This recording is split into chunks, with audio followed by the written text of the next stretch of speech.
ভাই ভিডিও বন্ধ কর, ভিডিও বন্ধ কর, এই লাইভ ভিডিও বন্ধ কর।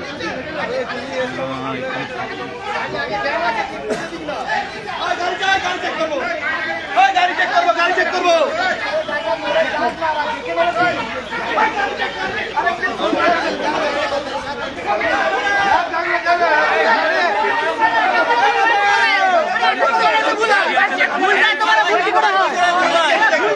আমার বাড়ি ঢুকতে দেয়নি। গাড়ি হচ্ছে না ওখানে,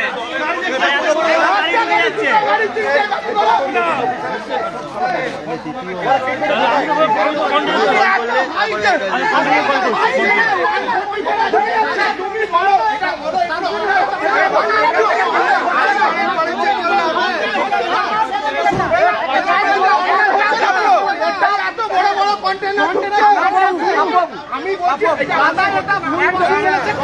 বলছি করি না,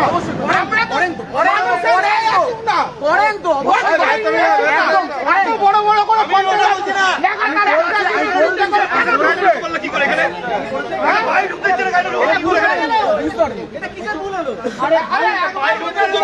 তিনটা বলছি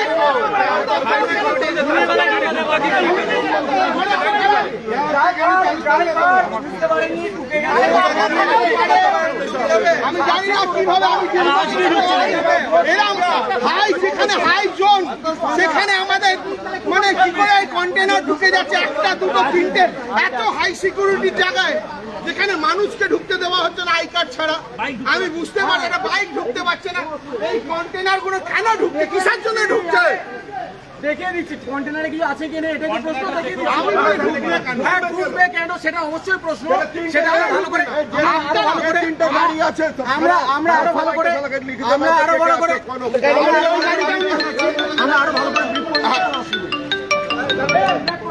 আমরা দেখুন আমরা আছি, দেখুন মানুষ জানে কে কাকে ভোট দিয়েছে, কাল সকালেই তো বেরোবে, এত ভয় কিসে? তাই আমরা রাত পাহারাও দিচ্ছি, দিন পাহারাও দিচ্ছি। মানুষ ভোট দিয়েছে, মানুষের ভোট কিচ্ছু না, আমাদের বাই ঢুকতে দিচ্ছে না, আর গাড়ি ঢুকে পড়ে আছে।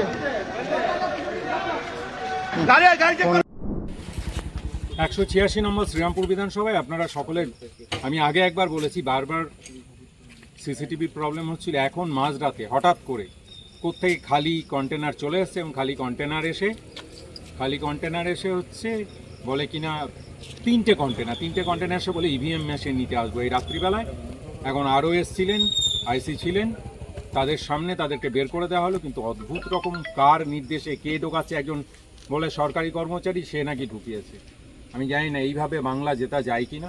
বাংলার মানুষ রায় দিয়ে দিয়েছে, আগামীকাল বাংলায় চতুর্থবারের জন্য সরকার করছেন মমতা বন্দ্যোপাধ্যায়। বেকার এইসব নাটক বন্ধ করুন এবং স্বচ্ছভাবে কালকের গণনা হতে দিন। আমরা এইটুকু বলবো, আমাদের তৃণমূল কংগ্রেসের সৈনিকরা দাঁড়িয়ে আছে, 4-5 জন নয়, কয়েক হাজার সৈনিক আমরা আটকে রেখেছি, কারণ আমরা চাই না কোনো অশান্তি হোক। সারা শ্রীরামপুরের কয়েক হাজার সৈনিক এখন ফোন করছে, তারা আসছেন, আমরা আটকে রেখেছি। পুলিশ প্রশাসন আছেন, তাদের উপর ভরসা আছে, আমরা ধন্যবাদ জানাই পুলিশ প্রশাসনকে।